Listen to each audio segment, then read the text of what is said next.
Ei, você aí. Por um acaso você é gamer? Você é um cara dos jogos ou uma garota videogamer? Você gosta de jogos eletrônicos? Esse vídeo então é feito pra você. Olha só, pra aproveitar o lançamento e o sucesso estrondoso de Minecraft o filme com o público neurodivergente,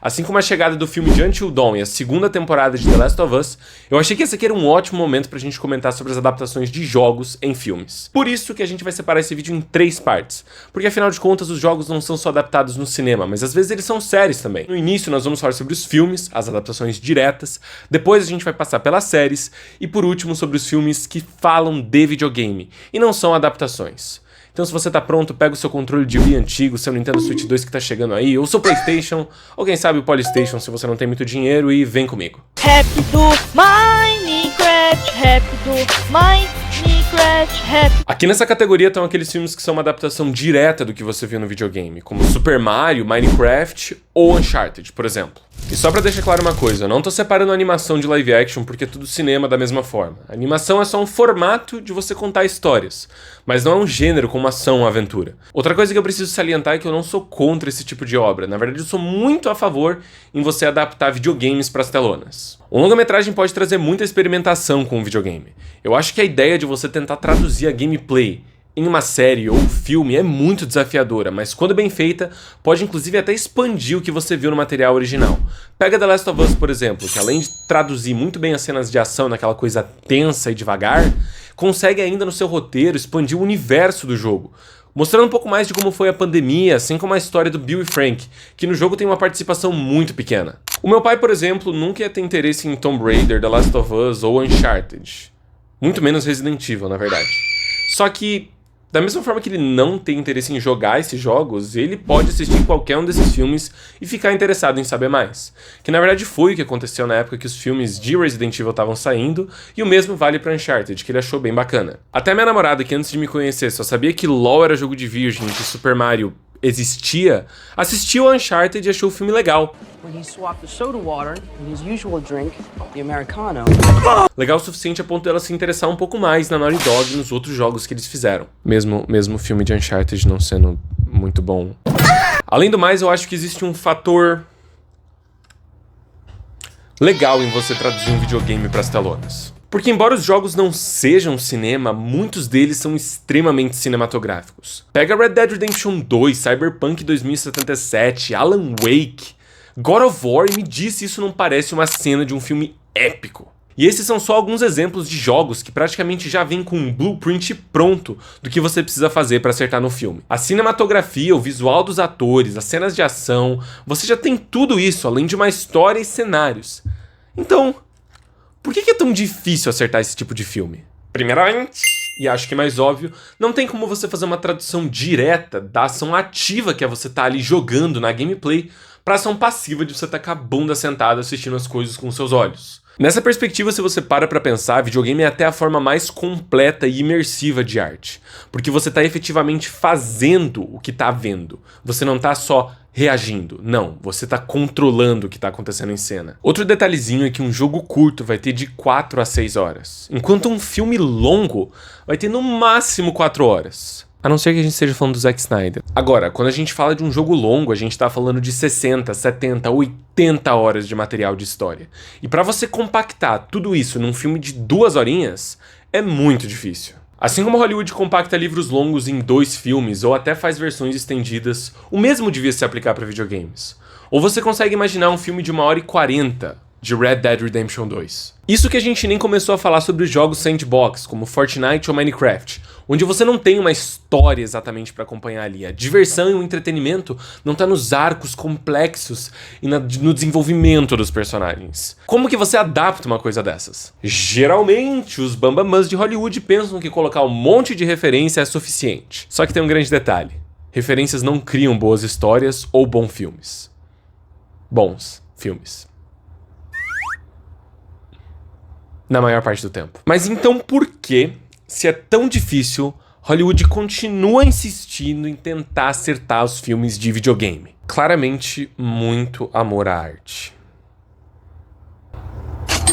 É óbvio que do ponto de vista financeiro é muito mais fácil você fazer uma obra que já tem um público fiel consolidado do que você se arriscar com um roteiro novo, personagens novos e um universo totalmente novo. Esse tipo de produção, além disso, tem uma característica muito singular. Ela meio que se retroalimenta. Porque o público dos jogos quer assistir o filme e o público do filme, às vezes, quer conhecer os jogos. Ou você acha que as crianças de hoje em dia são fãs do Sonic por causa de um jogo de Mega Drive?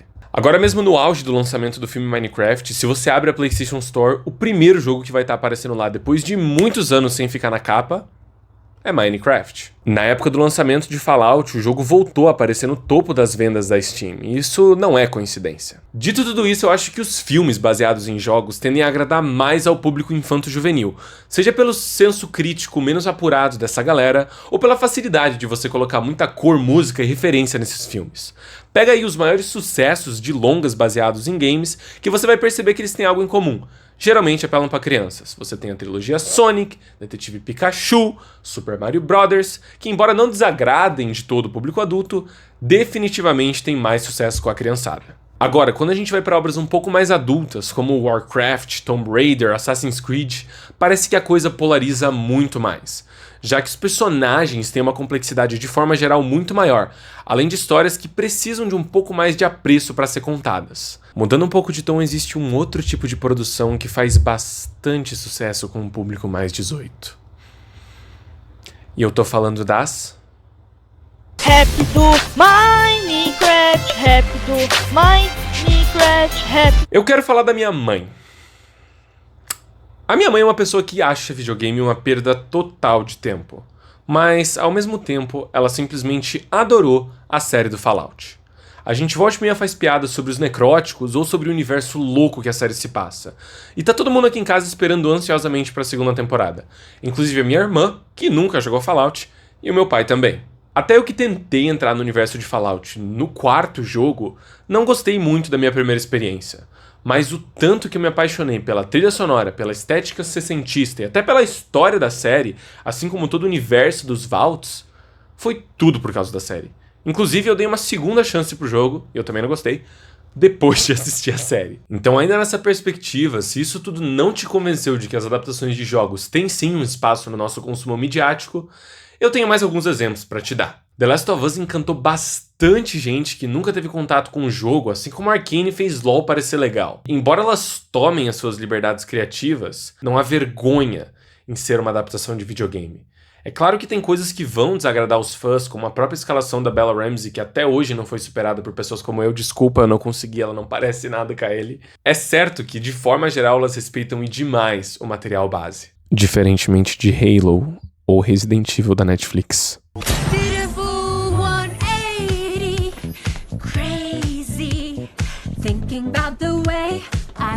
Outro fator fundamental na criação dessas séries é quem tá por trás das câmeras, e não só quem tá na frente delas. Em The Last of Us, por exemplo, você tem o Craig Mazin, que foi o produtor da série Chernobyl, assim como o criador Neil Druckmann, participando ativamente da produção. Curiosidade aleatória é que o Craig Mazin também dirigiu o Super-Herói o filme. Agora você pode dormir bem sabendo dessa. Em Arcane você tem duas pessoas, o Christian Link e a Alex Ye. Eles já tinham envolvimento direto com as criações das personagens Vi e Jinx pro jogo de Arcane, o League of Legends. Então já se percebe que o sucesso dessas séries não tem a ver só com o pessoal na frente das câmeras, mas tem muita relação com quem tá atrás, puxando os fiozinhos de tudo isso pra acontecer. Você pedir pra alguém que não entende ou não joga videogame pra adaptar um jogo é tipo pedir pra um analfabeto adaptar um livro. Dito isso, boa sorte, fãs de God of War.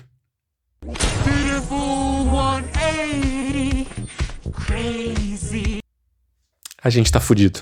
Eu acho, inclusive, que os filmes de videogame estão num cenário parecido com o que os filmes de herói passavam durante os anos 2000. Eles não são levados a sério como projetos que podem ter uma profundidade dramática maior.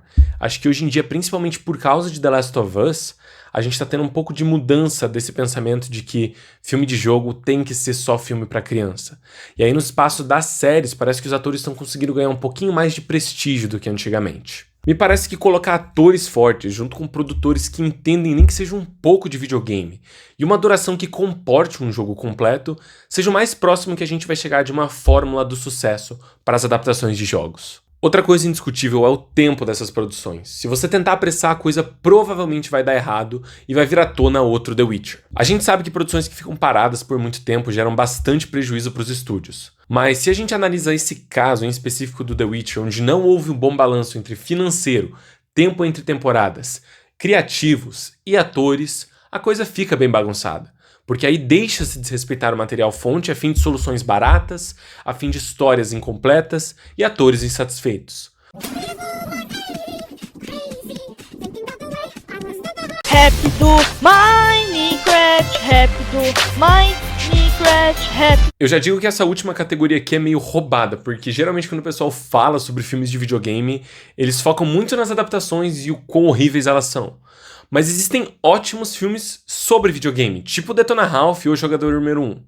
E é claro que tem aqueles que são péssimos, tipo Pixels ou Detona Ralph 2. Embora esse tipo de filme seja muito negligenciado nesses vídeos de lista e tudo mais, eu acho bacana que eles conseguem às vezes trazer um pouco da sensação de você estar jogando ou até da experiência de se estar nesse meio digital dos videogames. O bom desse tipo de filme é que os produtores não vão dilacerar o material original e os roteiristas vão ser forçados a colocar o tico e teco para pensar em ideias originais. Recentemente, Free Guy foi uma experiência bem bacana. Essa mistura de Matrix com uma espécie de GTA muito louco deu muito certo.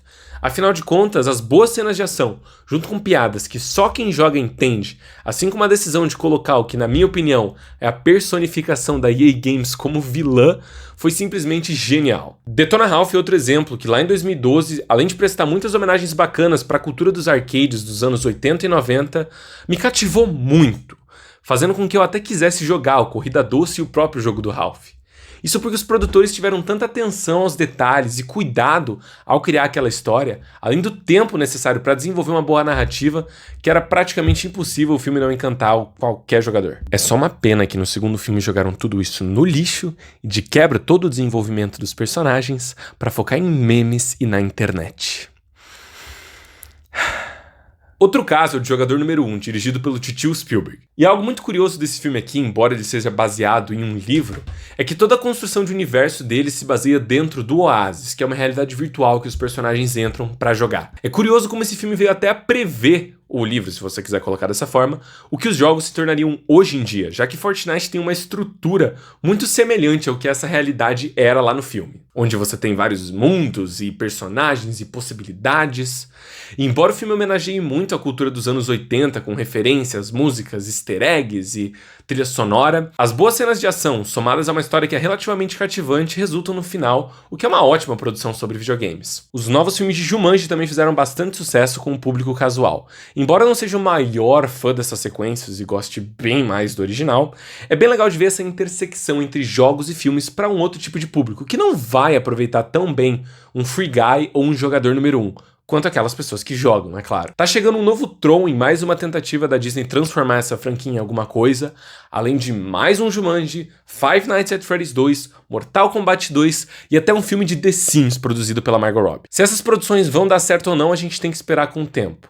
Mas eu fico muito feliz em ver o espaço que videogame tá ganhando dentro da cultura dos cinemas. Enfim, gente, aqui tá o meu ranking de filmes baseados em jogos. Espero que vocês tenham gostado. Um abraço, um beijo, um queijo e tchau!